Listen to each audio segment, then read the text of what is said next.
go. All right, so lesson 10, we're talking about simplifying certain kinds of expressions. And when we simplify, there are a couple things that we mean. If there are radicals, when something is simplified, that means that there's no radical, no square root sign in the denominator. Yes. Why not the denominator? I don't know, that's just the way everybody does it. So if there's radicals, it's okay to have a radical in the numerator, but not the denominator, because we're just prejudiced against denominators. The other thing that we're talking about is when we're complex numbers. And we have real numbers and imaginary numbers, something with an I. Complex numbers are, we want to have our final answer in standard form, where the real part is first, the imaginary part is last, and and they're separate. They're not part of the same fraction. I'll show you what that means in just a second. Let's talk about radicals first. Okay. If we have something relatively simple like this, let's say we have 2 over radical 3. Is that simplified? No, sure. Not at all. So what do we need to do to simplify that? Just bring that 3 up You top. with your hand raised. Thank you. You times the bottom by the denominator, and then the denominator by the top. I was looking at example 10.4. Yeah, no, just talk about this one. We times, well, let Spencer Hayes do this for you. Excellent. So you times it by rad 3, Yes. rad 3, that to get to 3 over 3. 3. Exactly. That looks good. So when we have a nice simple expression like this that has a radical where the bottom is a radical, or there's only one term in the bottom and it has a radical, the simplest thing to do is to multiply top and bottom by whatever that radical is. Right? If we multiply a radical expression by itself, that's like squaring it, that gets rid of the radical and we're left with just the number that was underneath. But anything we do to the bottom of a fraction, we have to do to the top. Oh yeah. Yes. So this is a simple form of this kind of simplifying. What we're doing today is a little bit more complex. Alphabet. More complicated form of that. If our denominator has a radical, but there's 2 terms. We have 2 minus 3 radical 3. I can't just multiply the top and bottom by radical 3. That would get rid of this radical, but then I would have 2 radical 3, and I would still have the same problem. No. So what we do here then, how, is we're going to multiply the top and bottom by the conjugate of the denominator. And if you don't remember what the word conjugate means in math, if we have something that's a plus b, the conjugate would be a minus b. Oh, look at that. When we have 2 terms, the conjugate of that is, all we do is change the sign in the middle. So what do I have here? I've got 4 plus radical 3 over 2 minus radical 3 radical 3. What is the conjugate of the denominator? 2 plus 3 rad 3. Same numbers, 2 and 3 radical 3, but instead of minus, I have a plus. And anything I multiply the bottom by, I have to multiply the top by. Oh yeah. Okay. And now I got to put in these parentheses to make sure that I distribute everything properly. So what do we have here? You got a number. Let's do the top. 4 times 2. 8. 4 times 3 rad 3. Take it away, Nathan. 12 rad. Woo! Rad 3 times 2. That's 2 exciting. rad 3. Rad 3 times 3 rad 3. 9. 9. Good job. Man. Alright, and what do we have at the bottom? 2 times... What pattern does this form? Oh, those are just canceled out. So it's just 2. No, it's 4. It's just 4. The whole reason for doing this, when we multiply conjugates... Jack and Spencer. No, it's on We're video. definitely conjugates. No. What happens when you multiply conjugates is there's no middle term. What happens when if I combine my AB and my negative AB, they cancel each other out, there's no middle term. So what this pattern looks like is A squared minus B squared. Look at that pattern.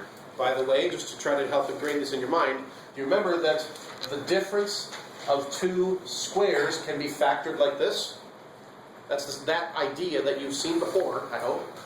Well, you have seen before, and I hope you remember it. That's going from this form to this form. Today we're using it. Today we're going from part of it, adding in the other part to get this part. Man. Alright, so the difference of 2 squares can be factored as the product of conjugates, we're going to use this so that when we multiply something by its conjugate, we get no middle term. Yes. So all that explanation to cut out some of the work here. What's 2 minus 3 rad 3 times 2 plus 3 rad 3? 4. 4 minus It's going to be 27. 4 minus 27. Oh, Nathan. Right? Because the 2 times 3 rad 3 and the 2 times negative 3 rad 3 would cancel each other out. Yes? Does this same scenario apply with irrational numbers? Irrational numbers, like pi and e, Yeah. I guess you wouldn't need to do that with a constant like pi. Tough questions. Stick to what you're actually going to do. But it says in my lesson for problem 9. It's like, Moving right along. So in our numerator, what do we have in our numerator? We have 4 terms. Are any of them like terms? What can we combine? 12 rad 3. 2 rad 3. Okay, so those 2 are like terms. C, senor. Those add up to what? 14 rad. 14 14. rad 3. And then not at 8 plus 9, 17. 17. Good job. And what's 4 minus 27? That's Negative 23. Negative 23. Negative 23. Got that. Yeah. Now, as far as that's bad looking negative. There we go. As far as I'm concerned, this is fine. The book, a lot of times, will move the negative to the numerator.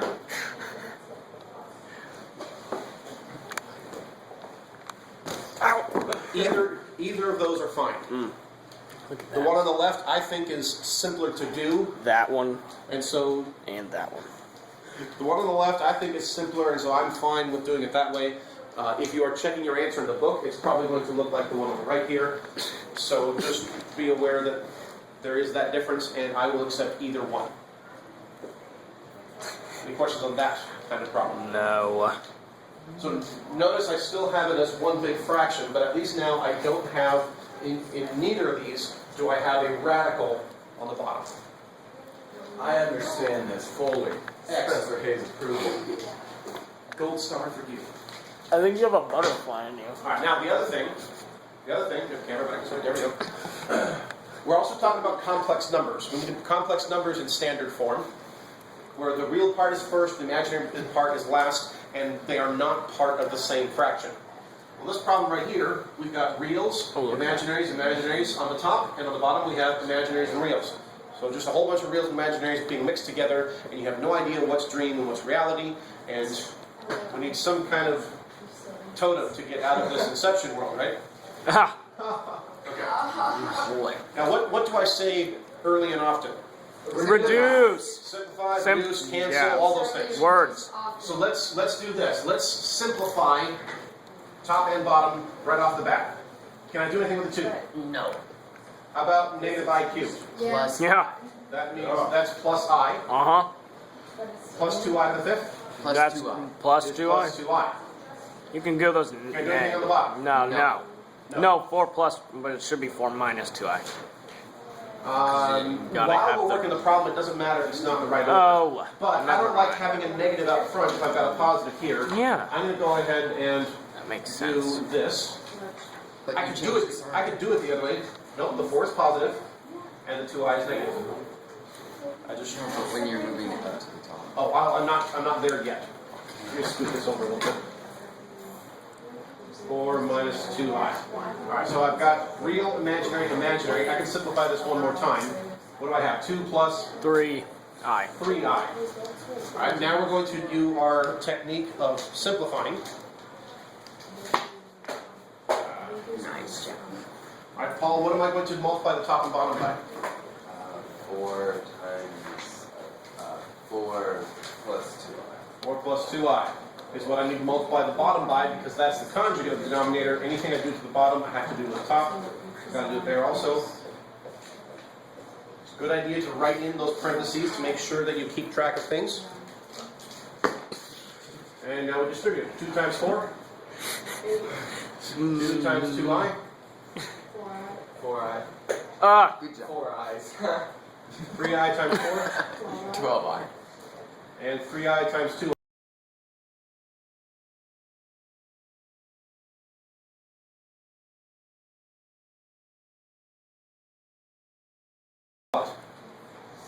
A number. 16. minus 4i. So follow the pattern, minus 4i squared. Alright? Oh yeah. Now what do we have for like terms? We've got 4i and 12i. But that 6i squared That's 16i. could be made negative We've got 6. 8 here. I squared is what? Negative 1. Negative 1.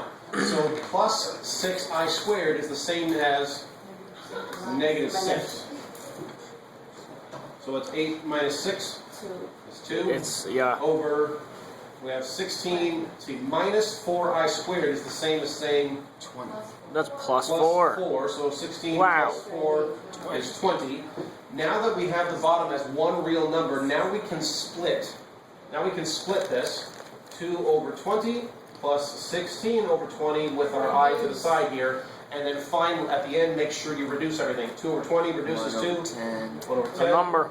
16 over 20 It's too hard. 8 over reduces to 4 over 5. 5. Yeah. I, and now we have it in standard form where we have the real part, which is the 1/10, and the imaginary part, which is 4/5, or 4/5 I, and they are separated by a plus or a minus. They're not part of the same fraction. My hand hurts. Well, that's good timing because never got Awesome. You destroyed your hand. Thanks.